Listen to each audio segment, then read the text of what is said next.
Hello, everyone, and welcome to the Community Town Hall number 7. We are super excited to welcome you every week to our Community Town Hall. I am Anita Tejwani. I'm the marketing lead at Itheum, and we are super pumped to see the kind of response we are getting from you guys into our community, which is motivating us to be online, to be coming live on YouTube and on Twitter every week with updates from the team at Itheum, what work we are doing. And without further ado, I would love to introduce Mark Paul, our founder and CTO, who has come in with amazing updates from Itheum. Hi, Mark.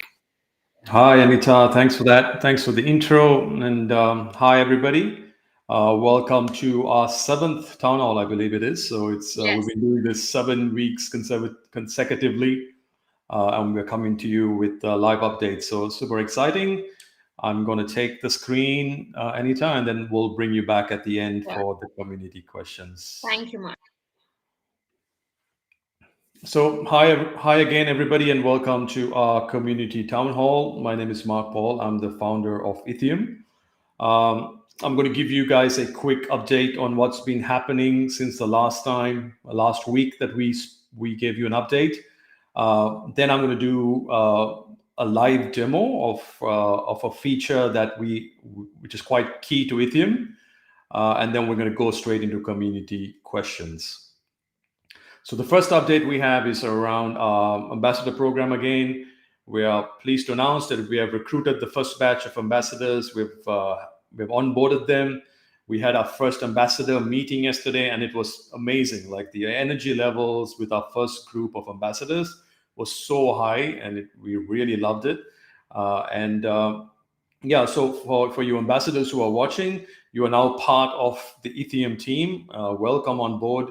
You are an extension of our team, right? And you play a very critical part in our ecosystem.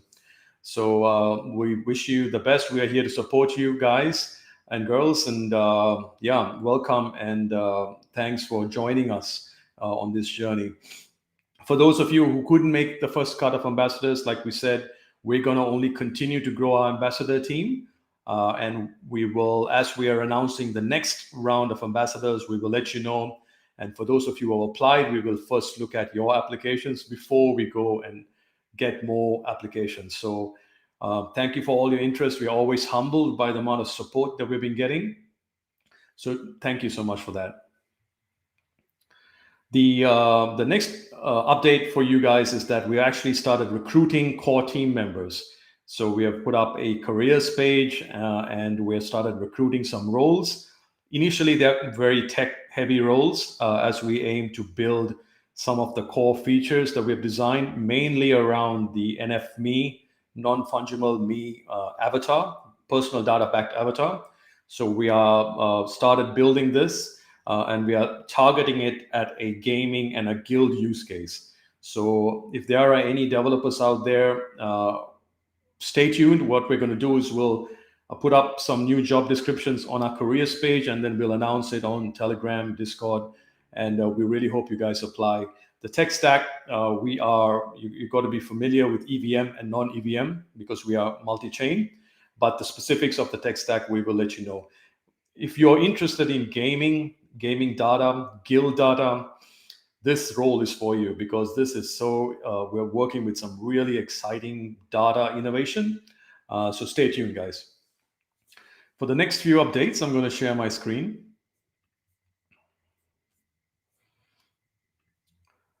And I think we're good.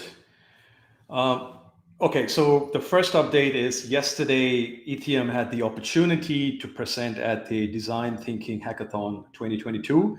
This is organized by Geneva Impacts, a very notable think tank.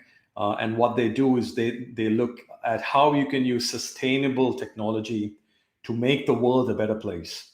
And so we were pleased to announce that I presented the keynote among some very distinguished fellow keynote presenters, and it was received very well.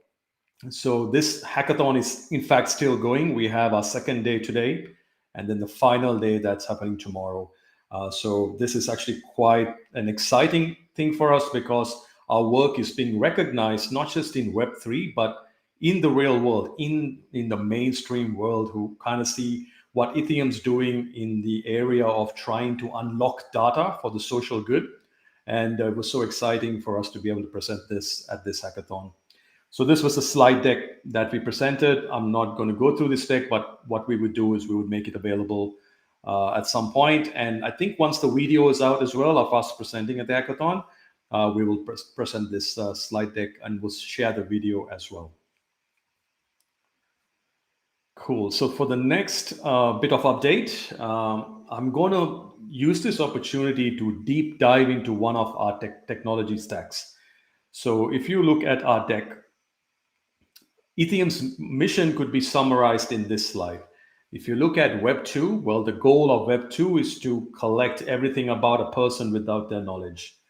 That's where Itheum fits in. Where we fit in is we come in at this intersection of Web 3 and Metaverse, and we say that Itheum will aggregate your personal data insights, let you truly own and trade this data. And that's a good way to summarize the problem we're trying to solve in this world. I think many of you have seen this slide of all the technology stacks we have, the layers we have. We're cross-chain, and we got our data DEX, which is our core data transfer protocol.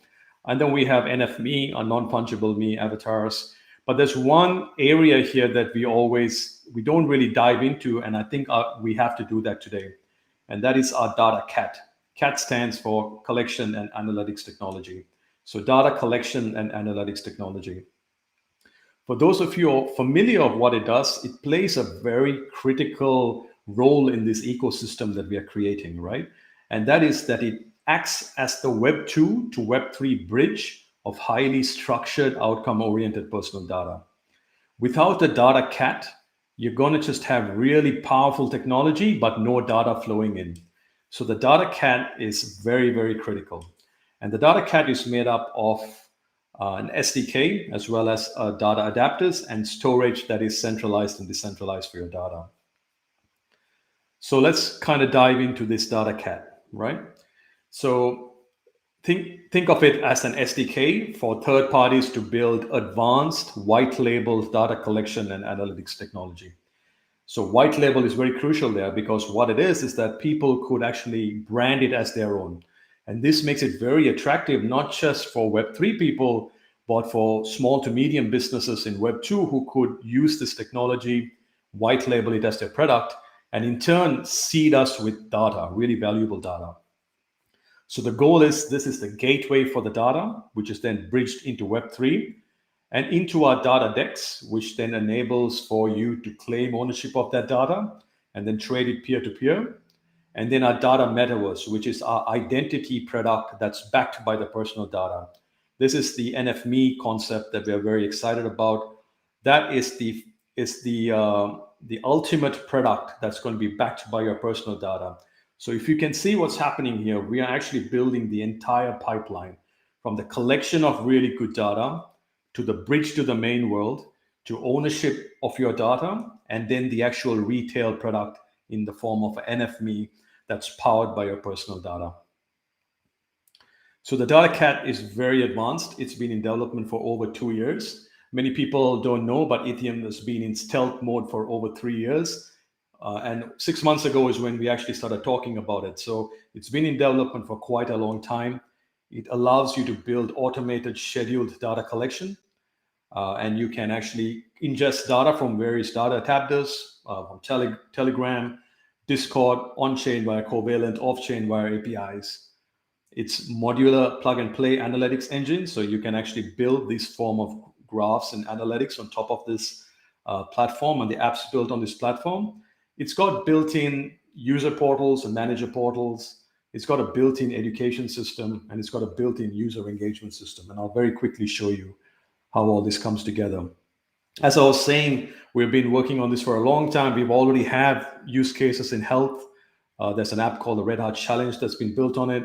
We already have use cases in corporate wellness, and there's an app called OK Pulse built on it. And now we are retrofitting this to DAO tooling for gaming guilds. That's one use case we are really excited about. In fact, this is what I was talking about. We're going to start hiring in this space very soon. So we are retrofitting this to create a data collection, analytics, player insights tooling for gaming guilds, which is a very important problem to solve right now. All right, so very quickly, I'm going to show you what uh, what this toolkit can produce. If you are a user and you join one of the apps built on this toolkit, you get your portal, you can enter your portal, and you can effectively see all the data that has been collected against you, and you can see all the aggregated insights. So in this case, I'm looking at a health app that was built on Itheum, and it's telling you about all the historic details about my heart health. I'm able to then go and view an education portal and view some education that's specific to the data that's been collected. And then I'm able to look at rewards portals, etc. Now, to the enterprise or the organization that's building this app, they see a very different view. They can manage all their users from the single view. If this, in the instance of a gaming guild, you can think of that this is them managing all their players. They can create structured data collection through a tool that we have called Smart Data Types, and we have a pre-built library of smarter data types, and we're working on quite a lot of this. And smart data types are the fundamental building blocks for data collection within the Ethereum platform.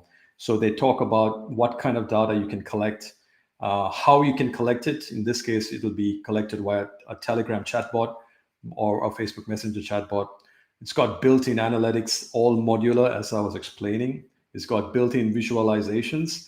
It's as advanced as this as well. So we have a built-in AI ML engine as well. So you can write modular AI insights on this as well. We got reports and we got the education portal all going. So this is the power of the data cat. And then what you would do is then you would structure the data collection. So in here you would create a program for data collection. And then you would basically have very detailed ability to edit or collect this data at specific days, at specific times. And once you do it, everything else is automated. So you just set it up, you set the education that you want collected, and then the data just flows in. And then what happens next is once the data flows in,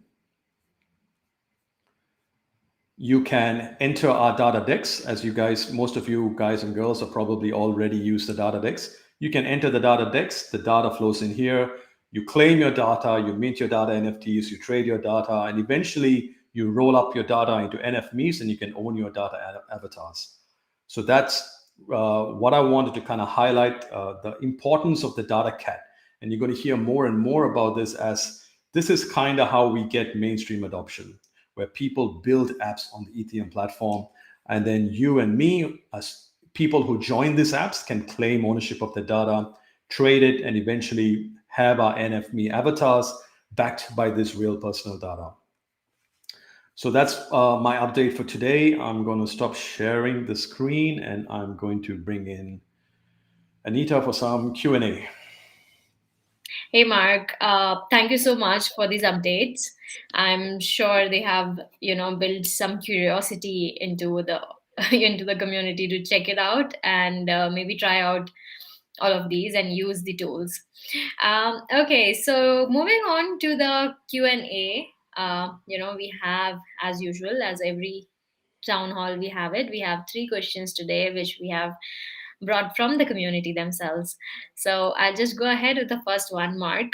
Could you please throw some light on this issue that we have been, not an issue, but a concern that the community has been noticing and telling us that the token supply allocation for public is not that large? Can you please throw some light on that? Yeah. Thank you for the person who asked this question, because that question has been asked quite a lot in our Discord, in our Telegram. People are DMing us, and they see that Ethereum has a very large vision, very community oriented vision. In fact, what we're trying to do is unlock your data and give you ownership of it. But then when you look at the tokenomics, it looks like, why is the public so small? So we really, this concern is something that we want to take on board, because as a community project, we want the community to feel like, they are in this equally, right? So it's not a VC project, it's not a private project, it is a public project. So I'm glad to let you know that we are actually addressing that right now. So I can't go into the specifics of what we're doing, but we're actually addressing it, and we're flipping it to be a lot more attractive to the community. And I think this is very important. I'll leave it at that for now. If you look at our white paper now and you see our one pager, you'll still see the old allocation, but I want to tell you that we're changing that. And then our intention is to bring the public allocation in line with our community vision and our long-term community vision. So if you are concerned about this, please stay tuned. We hope to release some of this information very soon, very soon. Thank you, Mark. Moving on to the second question. When is the IDO? Do we have any updates on that? Yeah, that's the second most asked question. So the first question being the public allocation being too small. The second is when is the IDO?